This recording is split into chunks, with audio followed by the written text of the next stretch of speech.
I've actually had young children share these things with me, stating that I forget how I'm supposed to load the dishwasher when I'm at this parent. And then that causes a lot of stress for them. It may seem minor, but it's a really big deal for a child's world.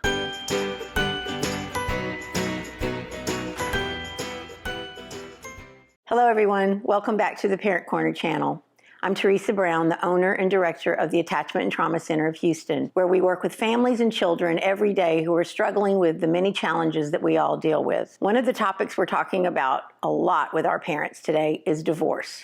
They contact us asking for strategies and the best way to talk to their children about divorce. The first one is I always ask parents to refer to their relationship as co-parenting, because that is what you are now doing. You are co-parenting because you are both working together in a cooperative way to help your children grow up and learn to be the best humans they can. If you approach it as co-parenting, you're going to be able to focus on the primary role you have, parenting. Number two, it's important when you discuss your co-parent with other people and with your children that you do not use derogatory comments, critical comments, or make your body language or facial expressions convey a negative message to others.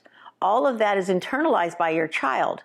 Remember, your child is 50% of the co-parent. And so they may think that when you make those kind of comments or those kind of faces when discussing the other parent, that you're really referring to things you don't care for about them. Number three is a very important topic, having very similar expectations in both homes.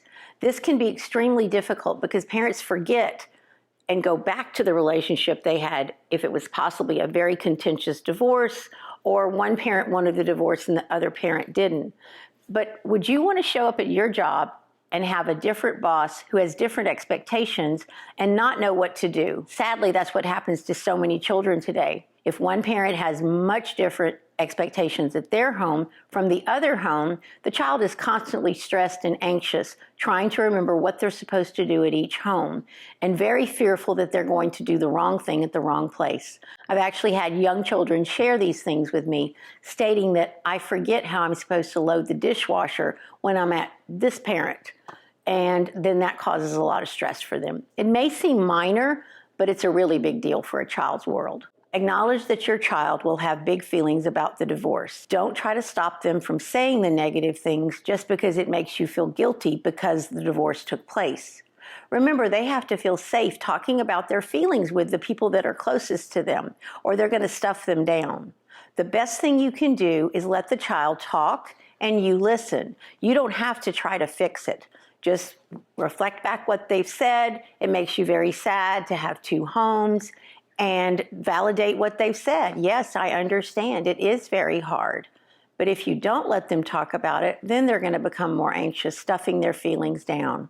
This child has lost everything that they had as the most important thing for them. So remember, even if you have positive feelings about the divorce, your child has very different feelings because now their family is in two different homes. Try to think of your relationship with your co-parent as a business. You are both in the business of raising your child to be the best human they can be. But if you are constantly arguing and doing things that are going to make it more difficult and much more anxious and contentious, then you're defeating the whole purpose of trying to help this be as smooth as possible for your child. If you would not send an email to one of your coworkers or your boss, then think again as to whether or not you want to send that same email or same message to your co-parent. If you use respect and try to communicate in a civil way, things will go much smoother than if you take out a lot of the anger you may have related to the divorce on your children. If you still have a lot of big feelings yourself about the divorce, I strongly recommend both parents go for their individual counselings to work out their own anxiety and stress over the divorce. Please don't ever bring that to your child. They didn't ask for the divorce, and they don't deserve it. We have several books that we like to use at the center, and they'll be posted on this link. You can check them out and find out what's the best book for your child's age. We also recommend a book for adults called Between Two Homes. That's a great book in easy-to-read language that helps you think about all the things involved in a divorce. Bye, everyone. See you next time.